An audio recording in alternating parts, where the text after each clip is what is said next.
Hey everyone, what's going on? It's E-Rock here. Super excited to have another edition of the Mickey Mouse Club reunion interview series, and super excited to be bringing a very entertaining gentleman to start off the bat. Again, here with Dale and Chase, right? So maybe Jason, you can start with the introduction for our first interview segment. Absolutely. Well, you got a special one here. This is a guy that was kind of our headmaster. If we were in school, this was kind of our principal, the guy that kind of kept us all together in line and in line in the camera view, but off camera, he was probably the silliest one of us all, and the most beautiful heart, the most beautiful person. We all have the greatest memories with him. It's unbelievable. But he was with us in season 1 and stayed with the show, I believe, until season 6. And he was the host of the show, Mr. Fred Newman, though. Hey, I'm here in 3D. 3D. I love being back in the same room with these guys. Oh my gosh. It's unbelievable. That's what you said. It is unbelievable. 30 years. So Changed. So Fred, I understand like you haven't reconnected with these gentlemen for 20, 30 years. Is that correct? No, you'd think that we would have run across each other on the street or at some intersection, some showbiz intersection. No, we have not. No, I haven't seen them at all. No. So why don't we start off with you sharing a little bit about your story and how you became involved with the Mickey Mouse Club and like kind of the origin story.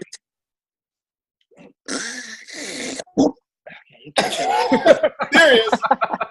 Yeah. Can't talk. I have to go into a character if I do that. I think we did trot out some of that on Mickey Mouse Club. This wig and head and everything. This was made by Tish Simpson on the show, and I had to peel it off a dummy head, like one of those wig holders, right? And hadn't put it on in probably 20 years. But there you go. Yeah. So you asked me a serious question. I'll answer. What was your question again? Sorry. How do you prevent accelerated aging and instantly take years off your life? No, the question is how did you originally get involved with the Mickey Mouse Club? What was the genesis in your origin story? I should have thought about that before you think. Hey, you might ask the question. I worked with kids. I did a show called Livewire on Nickelodeon very early on. That was the first show. I was horrible. And I did about 200 hours of show, no commercials, just 200 hours of interviewing. It was a really well-produced show, and I learned a lot. And that show had just ended, and I did some things for a local public radio show. And the same producer of that show invited me to audition for Mickey Mouse Club. And I think there weren't a lot of people that had worked with young people. And the thing that show, a New York-based show, a serious talk show, we would have Malcolm Forbes and Isaac Asimov and all sorts of people that would come on and talk. But teenagers then made me be honest. Is that adults will put up with anything, but teenagers will, if we did, and they would say I can't say it, but they'd go you on the air, they would just go, I don't believe that, and so I came in with this kind of just these are adults. They just have a lot more options than adults do, and they're way more intense because they've got all these options open to them. And that's the way I walked into the show and just did what I did. I was really lucky to have done that other show because I felt so relaxed and just loved it's hard to call them Mouseketeers, but I loved all the kids on the show. Everyone was extraordinary. I mean, they were normal kids too, but they were really talented. Everybody had their own little, so it was sort of like the magnificent, the amazing, like superheroes of dance or singing or whatever. They all came in with that, and it was an amazing group. So from my understanding that your experience, there was quite a bit of training and coaching that went into this entire process, right, to put together a professional production. And obviously you're talking about working with all the kids, right? Yeah. So what would you say is one, like the most important lesson that you took away from, let's say, an entrepreneurial perspective as a result of your tenure with the Mickey Mouse Club?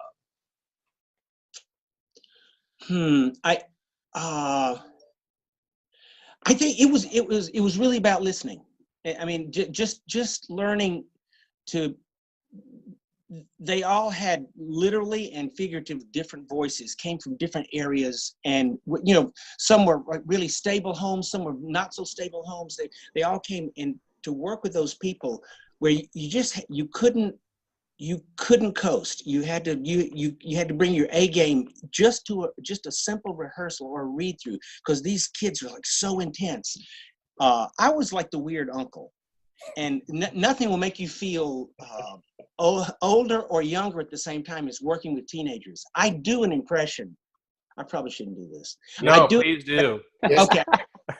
This is an impression of the Mickey Mouse Club kids, because I forgot what it was like to be in the middle of puberty and the sap is rising. And this is my impression. I don't know if you, it's just this. It's just this kind of, everything had that's what she said. Everything had this thing on it. And that was, of course, not what the show was about, but that's what, underneath that. So it reminded me like, oh yeah, right, I remember that. And so it really made me feel so youthful. And then, my knees are going. I was 40 somewhere right around 40 when I did the show. So it was the best gift ever to work with people they weren't my kids, they were just co-equals. And so I think Dale and Chase, you'd say, I mean, we just hung around. I mean, it wasn't like I was an adult really.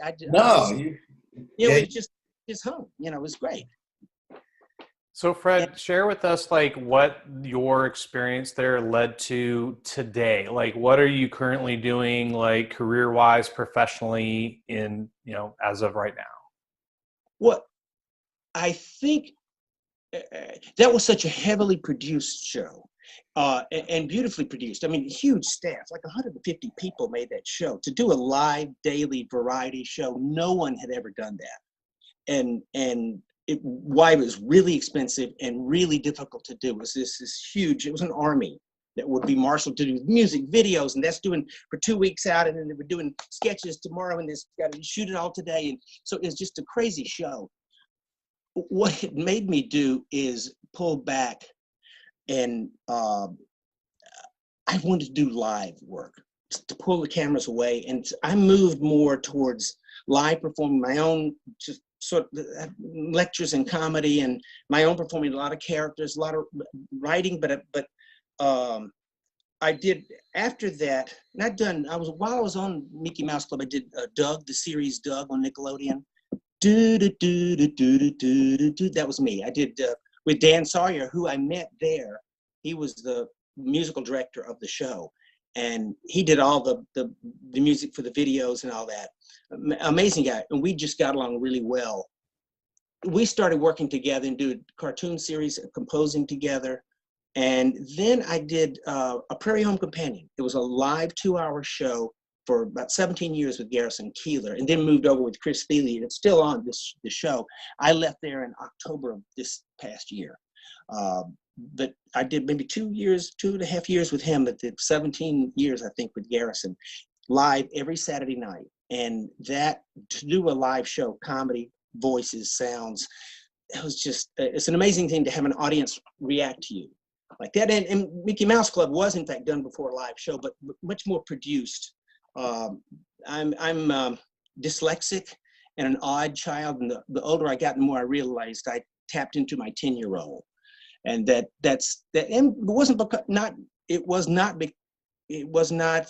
it was heavily influenced by Mickey Mouse Club and working with kids. I want to get back to that again. And so I remember doing a sketch called Why? Because I'm an Adult. And I did, I put Scotch tape on. I did this. Yeah.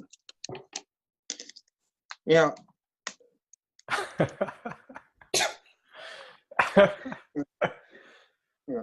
Why?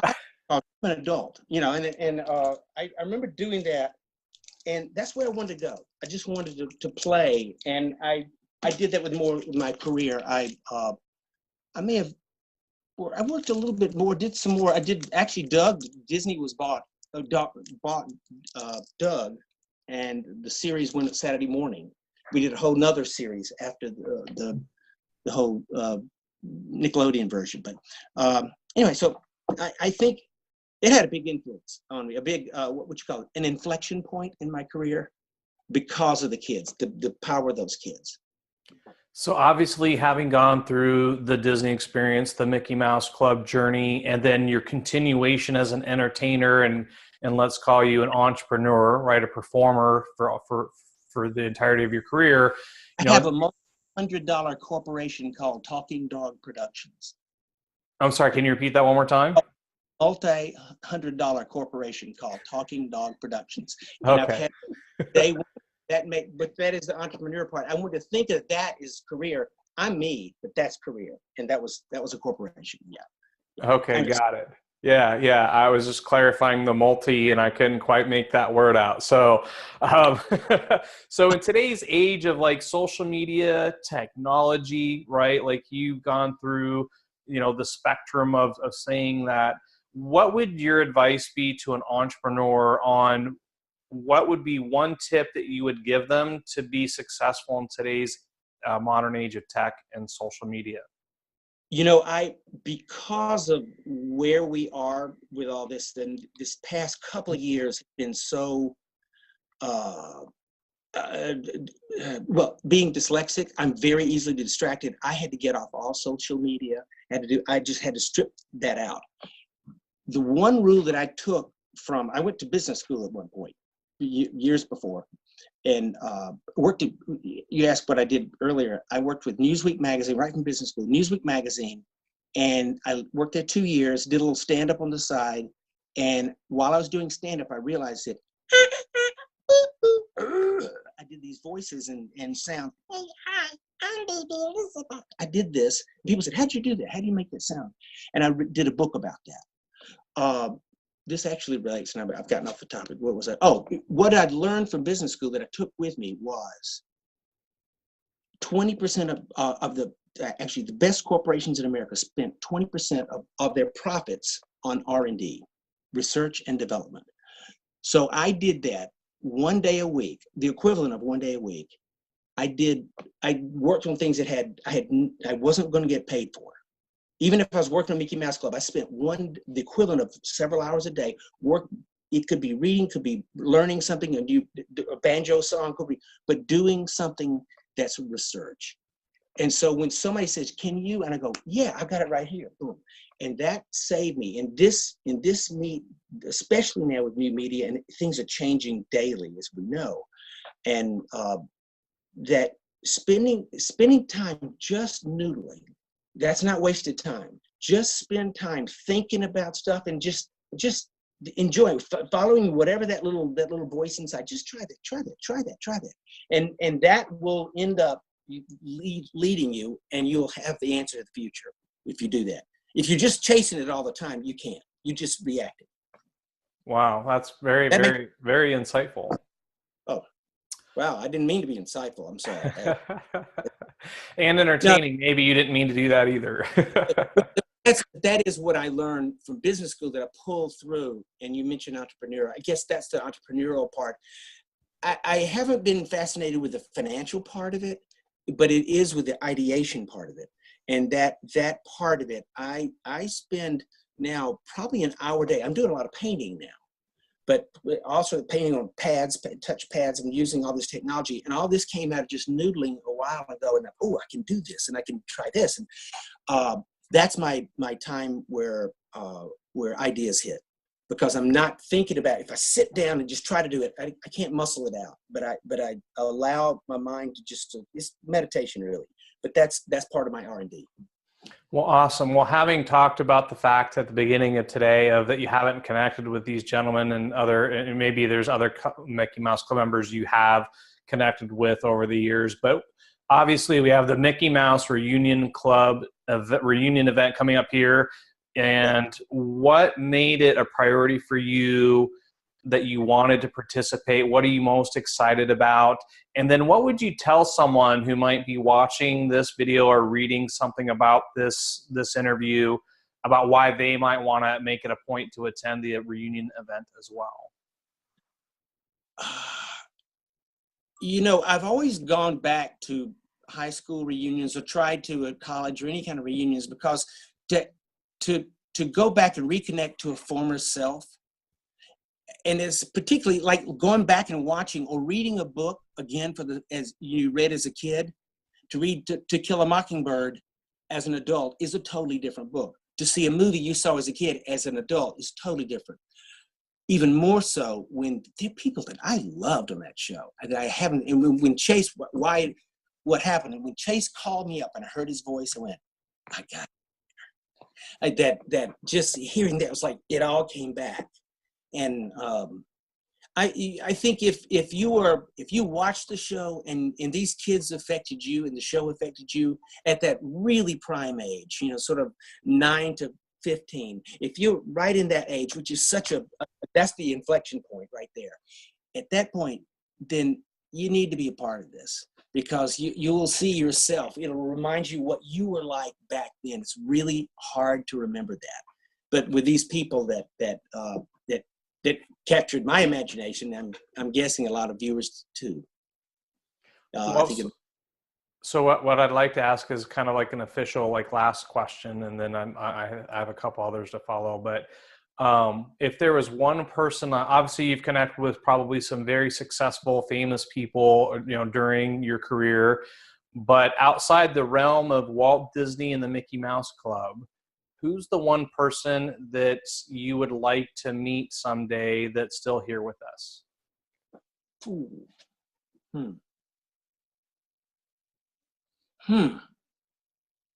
Well, I got to think of that.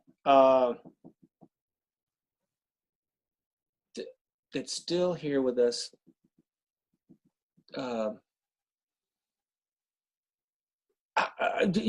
Probably some scientist. Probably somebody.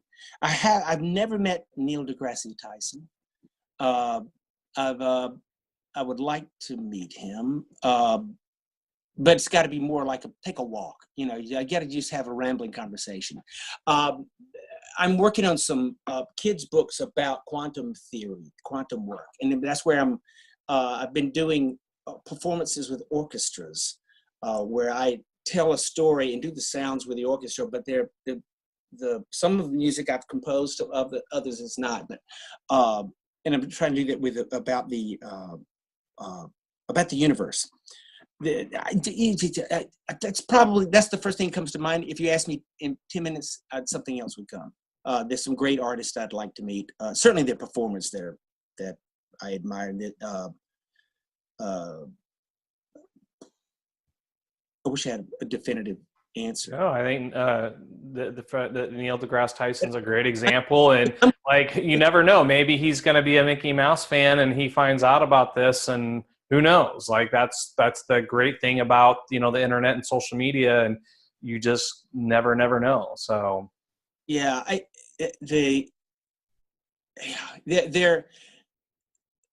there's more people to know now. I mean, you know, people, you know, like when you see, you know, if it's Game of Thrones or whatever you're watching on television, if you're watching, you get to know these characters so well in a way that we didn't.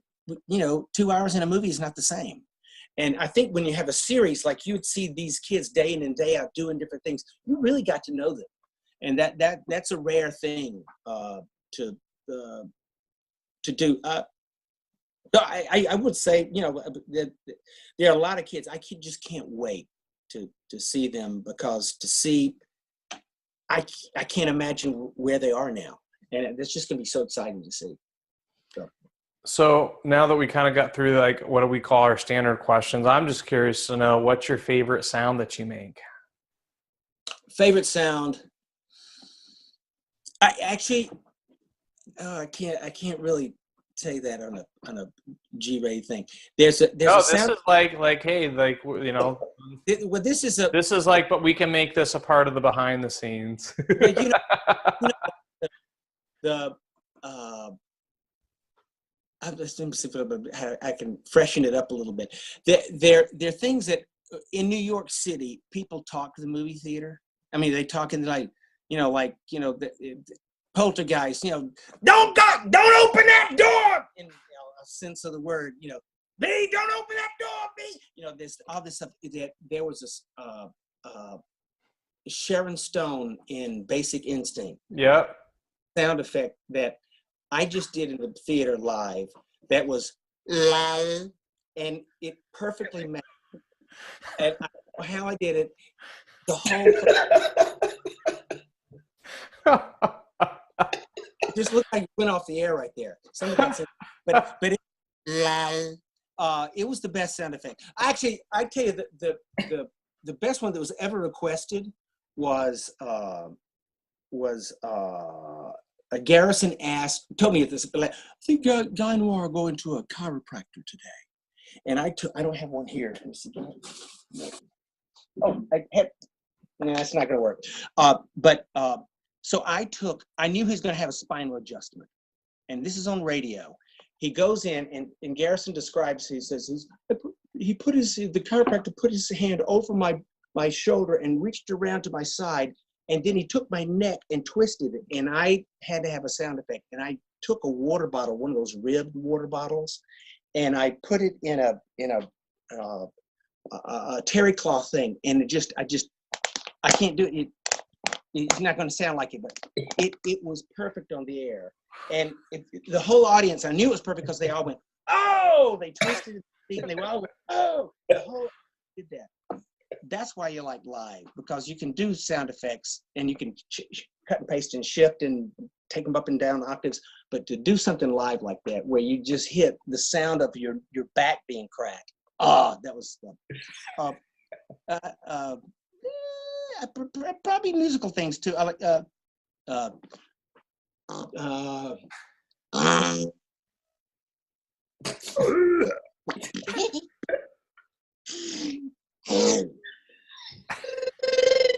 that's just what I do. These old guys, storytellers in Georgia. That's where all this came from. Sound makers in Georgia. Oh my gosh. If I'd have known that we were going to get this, Dale, I'd have been like, let's schedule an hour just for this gentleman alone. Oh my God. There's no way to know, man. That's the beauty of it. It was too much free time as a kid. And then to suddenly as an adult be thrust into other kids, like that's a gift. Yeah. Well, let's ask this question as kind of a corollary question. We talked about the modern age, social media technology. What do you believe that you're witnessing now with kids and teenagers and their consumption of tech and social media versus, like you talked about, noodling and being creative as a child? What's your take on that?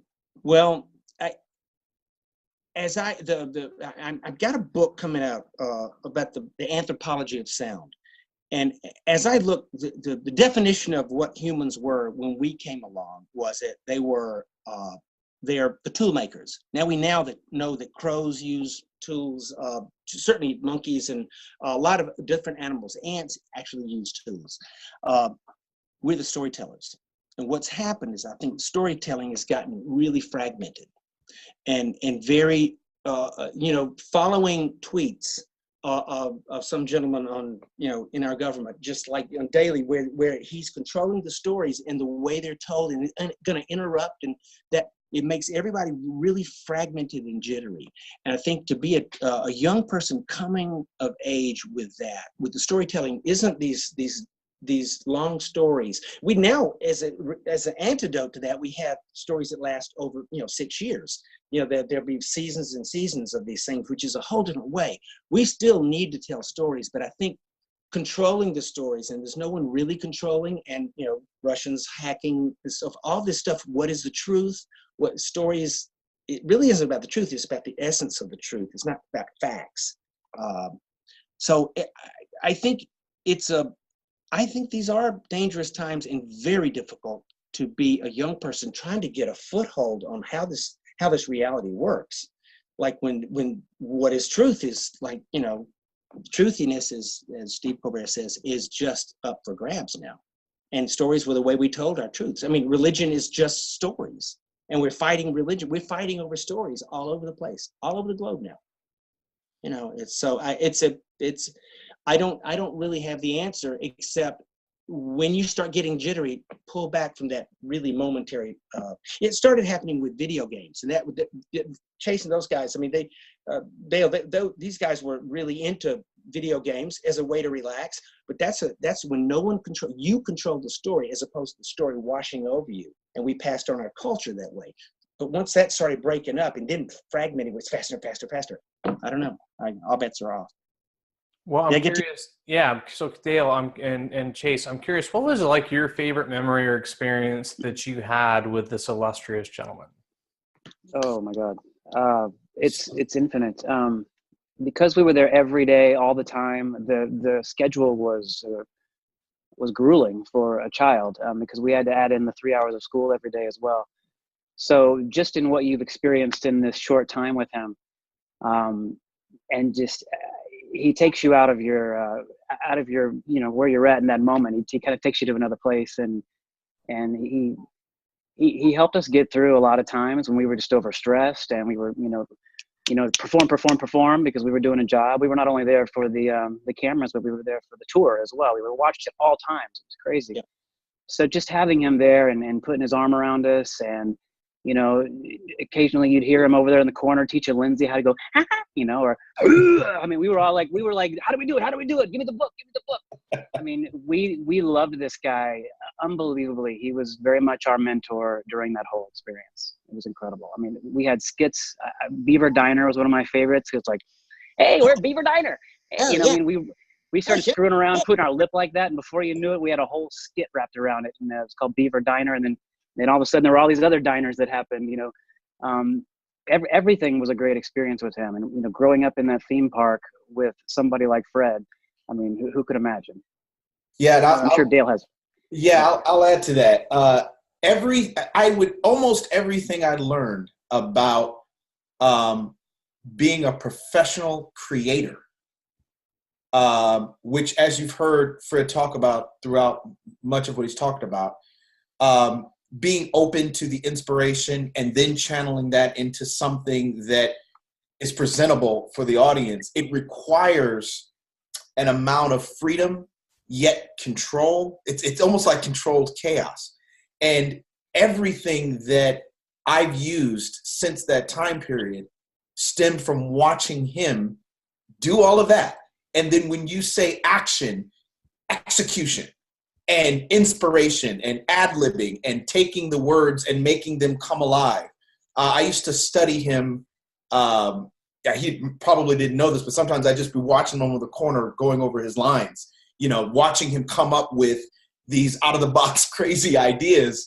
And then when you said action, it was just extraordinary. And I built my career off of that.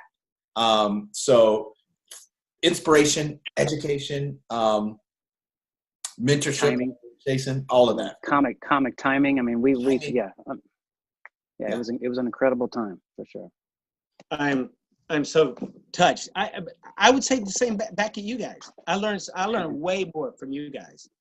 But it really was the one thing that I remember a director saying, why do you have to keep, if the camera's off, and I would just stay up and I would just I'm playing around waiting for the next take or whatever, but I've got to keep, and I said, it's not about, I'm just being a jerk here.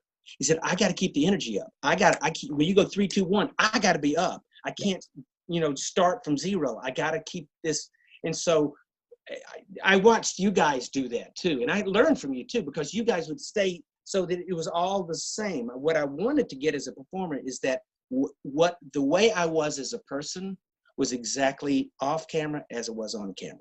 Maybe a little more amped up energy if you're doing a character or something, but when my son came to me and heard me first do my first stand-up comedy in front of him, and he said, "Dad, you're the same when you're up there as when you're down here." And I went, "Ah, that's what I was, just being who you are. If you can get that across, and not be false." But you guys were,